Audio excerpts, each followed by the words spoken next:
Oh no! This head belonged to my co-pilot robot. He was the most loyal companion in the galaxy. Dick. Malfunction. Dick. Malfunction.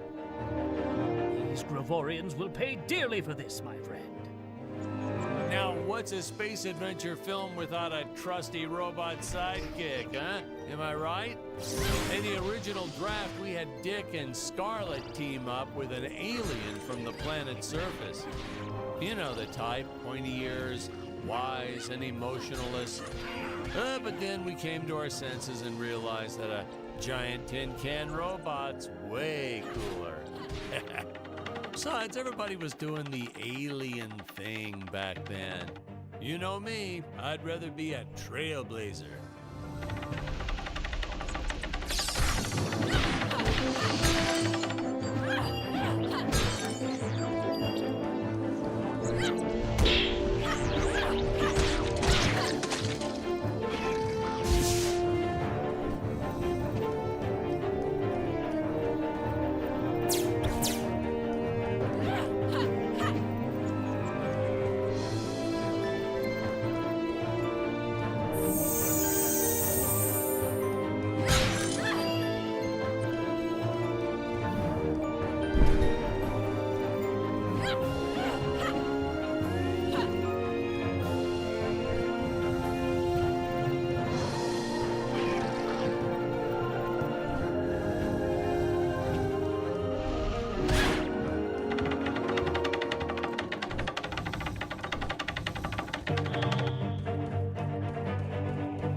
The insurance company made us install those safety guards after our actors fell off the set one too many times. Granted, they kept falling off even with the rails, but thanks to how the contract was laid out, we were no longer liable for their injuries.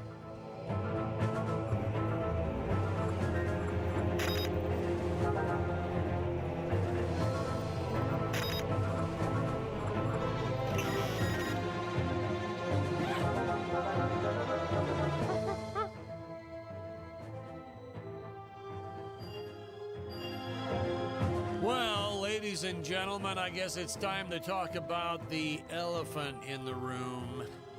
Why on earth does this crazy film have title cards on screen when people are talking? You're thinking that, aren't you? I know you are. I would be too. Well, we had thought about making it a silent film at one point, so we shot a lot of scenes up close like this, with the dialogue written out for the audience to read. Well, when we swapped over to making a talkie, well, we just decided to keep on going rather than reshooting all those scenes.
Hey, now what's going on? This isn't the right cut. Sorry, sir. These must be unused scenes for the DVD extras. I don't know how I mixed them up. We'll go back and record that part again.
Part about being in showbiz. Craft services. It's like never-ending supply of free food all day long. I never had to pay for a single meal. Hey Patrick, I noticed you guys don't do that here in your studio. You should talk to your boss. Maybe even just a bagel station.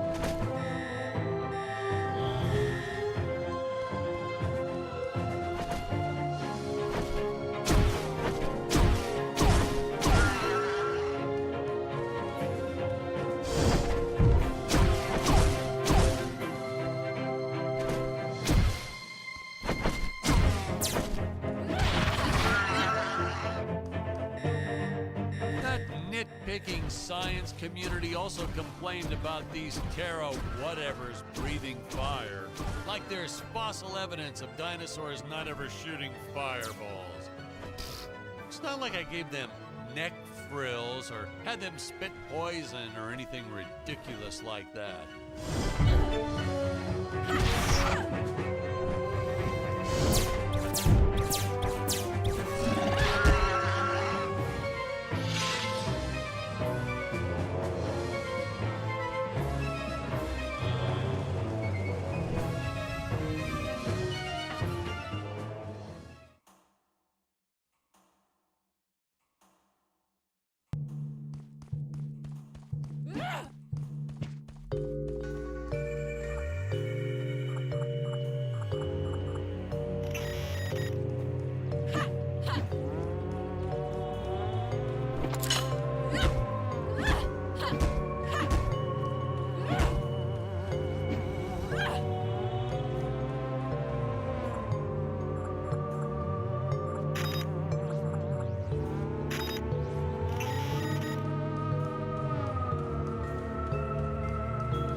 As luck would have it, the next lot to ours was filming some horror movie set in Transylvania.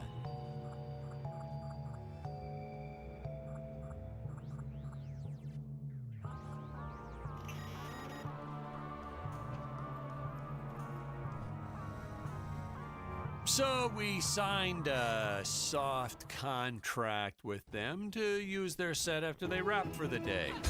And by that, I mean we kind of snuck in and filmed it real quick when no one was looking. I had my assistant Phyllis keep a lookout.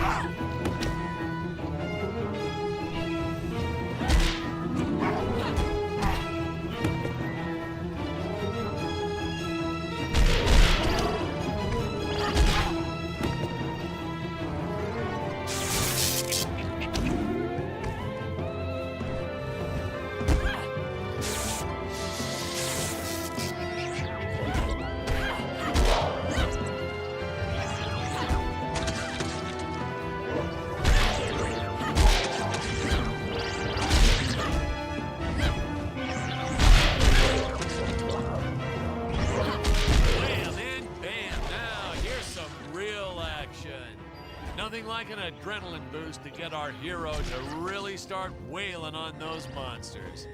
We were unsure how to represent a surge of adrenaline at first, but I think we nailed it. Yep, definitely nailed it.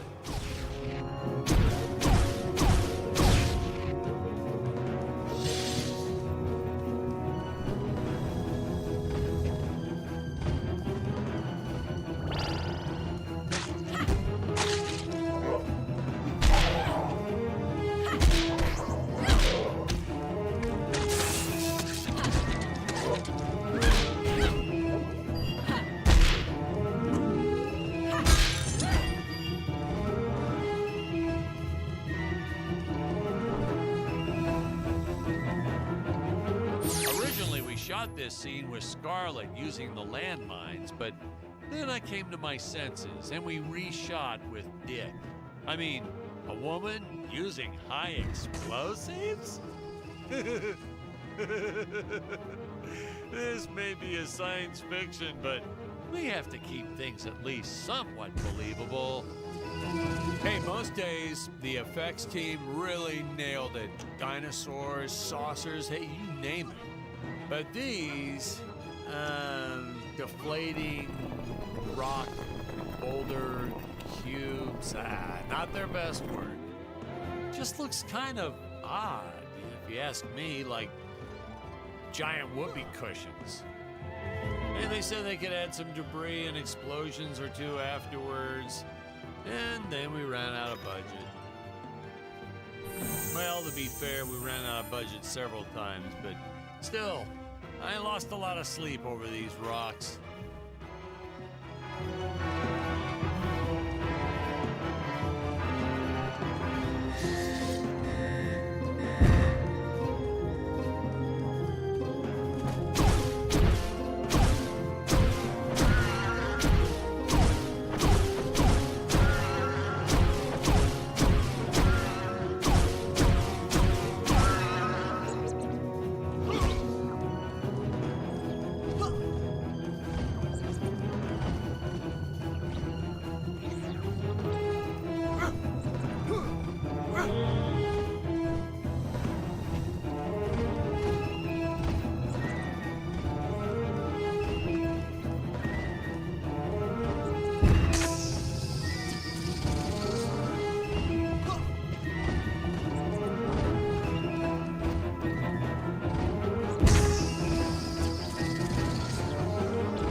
This one with regular logs, well, that was disastrous. I'll tell you, never mess with physics. It was kind of, well, to be frank, it started out nice, but then, well, it was a death trap. Just plain and simple, it was a death trap. Poor kid holding the boom almost broke his leg. Guess he played basketball in college or something, because he leaped right at the last second. Whew! Crisis averted. My props guy wanted to swap them with some spongy material for safety, but I had a better idea. Let's set the logs on fire. Then the crew will be sure to be safe dealing with them.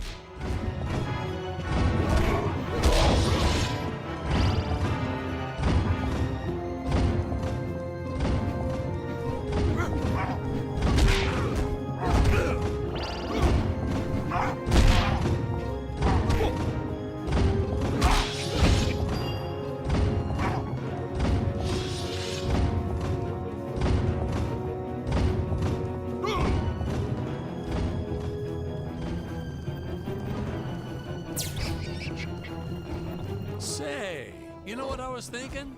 With all this jumping and climbing and jumping, wouldn't this make a great video game? Isn't that what all those video games are about? Jumping around? Well, yeah, and killing. There's jumping too, but mostly killing. What? Patrick, that's awful. What sort of example are we setting for our youth? Well, movies are pretty violent too. Your heroes have killed everything in sight. You had Dick shooting a dinosaur in the face in the first 5 minutes. Oh, well, Patrick, that's different, you know? What we did on film, that was art. Video games aren't art.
Funny story about the two caged apes in this scene.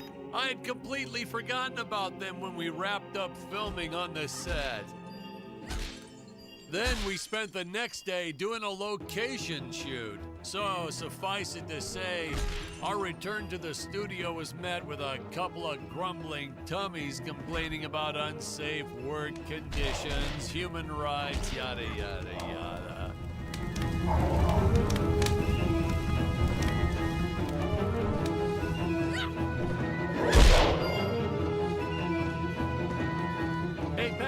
was thinking we should take a little break and get a bite to eat.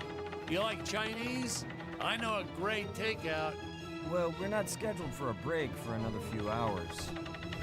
Nonsense. Hey, you have to try the shrimp. It's the absolute best. But, oh, hey, I feel like I should warn you. It gives me horrible gas. But that's okay. We're friends, right? Oh, really, sir. Studio time costs a fortune. Let's just stay on schedule.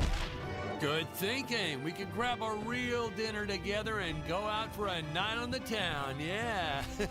Two young bachelors on the prowl. Say, where do you youngsters go these days?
Not have made the big splash in Hollywood or even made the budget back for that matter, but hey, in the end, I think it was still worth making just for those die-hard fans that really love it. I attended a lot of sci-fi and movie cons, and to this day, I still see fans showing up dressed as aliens and apes and dinosaurs. Does a man proud.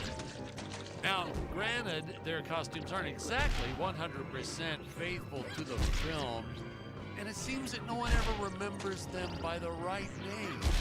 But still, knowing that we still have fans like this promoting the film decades later, it puts a tear in this old director's eye. I get all emotional.